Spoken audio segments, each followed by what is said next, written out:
The political violence and unrest that we've been seeing in the United States for the last, couple of years, I guess you could say, starting around the time in which Trump was elected, things seemed to ramp up quite a bit. When we've been seeing some more of these street battles, like between Antifa and the Proud Boys. That was a couple of years ago, and that's pretty much died down now. And more recently, we've had the Antifa guy up in Tacoma, Washington, I believe, try to blow up an ICE facility. And you've also had, in last year, I think, you had that congressional baseball shooter guy, and then this past weekend, of course, we had the El Paso shooting, in which a guy was trying to take out as many Mexicans as he could. And of course, as we know, the mainstream debate is, well, is this a matter of guns or is it a matter of mental health problems? Which, of course, is really just a nonsensical debate that is meant to be something easy for politicians to fight over, because it's something you could fight over for a million years. Frankly, you're not going to be able to decide which one of those is really the root cause, because neither of them are. The fact of the matter is that the United States has always had guns, and it's always had mentally ill people. However, this spat of political violence that we're seeing is the worst since the 1960s. And of course, part of that can be attributed to the existence of the mass media, making these sorts of attacks a lot more profitable for folks who are trying to get their message out, because that's, of course, political violence, terrorism. What that's always about is trying to, use violence to try and make your point, to get attention. That's why during the Troubles in Northern Ireland, you had people, setting off car bombs at every street corner, because they were trying to get attention for their cause. And of course, so it's natural that as the barrier to getting on the news is lowered, that it would be that would promote a bit more terrorism. But I think that it's more than just that, because these are not necessarily terrorists who always have fringe beliefs. They may be the craziest people in our society as far as how far they take their beliefs, because they're actually willing to kill people over them, but their core ideas that they were trying to get across are not necessarily things that 99% of Americans would consider disgusting. In the case of the guy who blew up, or tried to blow up, he failed, tried to blow up that ICE facility, or the guy who shot up the congressional baseball field, they had pretty mainstream beliefs, and that was that the guy in Tacoma, Washington, wanted to get rid of ICE and let the illegals go, so that they could be free and live in this country. There are a lot of people in this country who want that to happen, but they might not necessarily want to blow up a facility or set off a bomb or something like that to get to achieve their goal. And of course, in the case of the guy who shot up the Republicans on the congressional baseball team, his gripes with those politicians were not anything particularly off the wall or ridiculous. His gripes with them, the reason why he wanted them dead, were over normal political issues. And the same is true to a certain extent with this El Paso shooter. The average American might not be as racist as he was, and might not think that race mixers are dirty, filthy people. However, there are a lot of Americans in this country who have a problem with immigration, with our current immigration system, and think that too many people are coming into the country. And that was really the point that the guy was trying to get across. So he was trying to get across a mainstream point.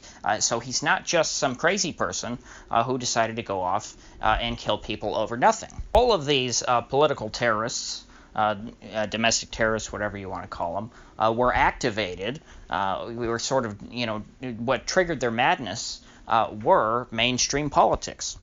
And this is something that we haven't seen too much throughout American history, except in a few cases. Cases in which the overall tone of American politics had gotten quite heated. You could say that these sort of crazy terrorist type people who already have somewhat of a screw loose are really just the first molecules to evaporate in the vat of boiling water that is, American politics. But they are definitely indicative of an overall trend towards a greater preference for violence to achieve one's ends. So the question then becomes, why is it that the heat is building in American politics? Why are people becoming more open to using violence to achieve their political goals? And the answer to that, I think, is quite simple.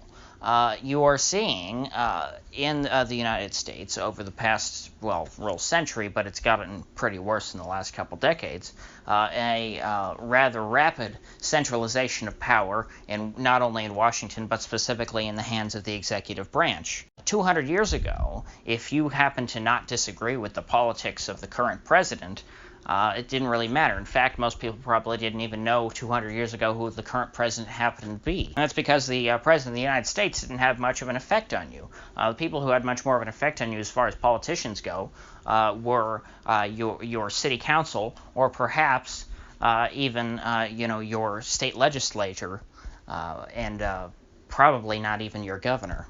But over the course of American history, power has become increasingly more and more centralized and far away from the hands of individual people. And that has made individual voters, individual citizens, feel far more powerless than at any point in American history. And in fact, as of right now, I will probably get a lot of heat for saying this, but if you set aside the issue of franchise and you assume that there was universal franchise throughout all of American history, America today is less democratic than it has ever been. Individual voters have the least amount of power right now than they've ever had in American history. And this would not be such a bad thing if perhaps the United States was a more unified society, to where people generally thought the same, and that there was a very narrow spectrum of political beliefs in this country, but that's just not the case. And that's why it's a big deal to people when their preferred candidate loses a presidential election. That means that essentially they will be under enemy occupation in their eyes for the next 4 years. Someone who they personally cannot identify with at all, and who basically they think is an anathema to everything they believe, is now in control of the reins of power, and whatever their state or their county elected officials have to say about it is really doesn't matter when compared to the power of the President of the United States. America is a very big place, and there's a lot of cultural diversity across the country, and I'm not using that as a euphemism for like skin color. I mean there are people who might look the same. You have white people in New York and white people in Montana. They're very different. And if you try and force all of these people to live under the same legal structure, under the same laws, under all the same rules, you're going to run into problems, because these are different places. These are different peoples. American society is very decentralized. It's spread across a massive landmass. It's spread across a large portion of the North American continent. And so then, by extension, American culture is very decentralized.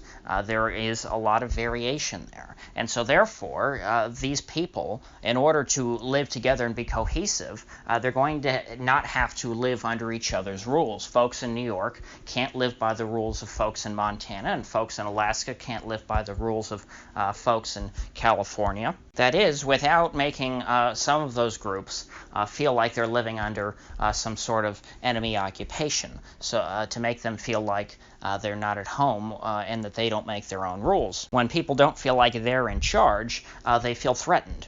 And as people feel more and more threatened, as they feel as they've been backed into a corner, they become prone to violence. And of course, it's going to be the unstable, crazy people who become violent first. Those are always going to be the first ones to activate, because they're already prone to violence. But if you got rid of the crazy people, you wouldn't get rid of the urge to act out violently. It would just take a little longer. Things would have to escalate a bit more than they have to activate the less crazy people. And in fact, to a certain extent, politics has the power to drive sane people crazy.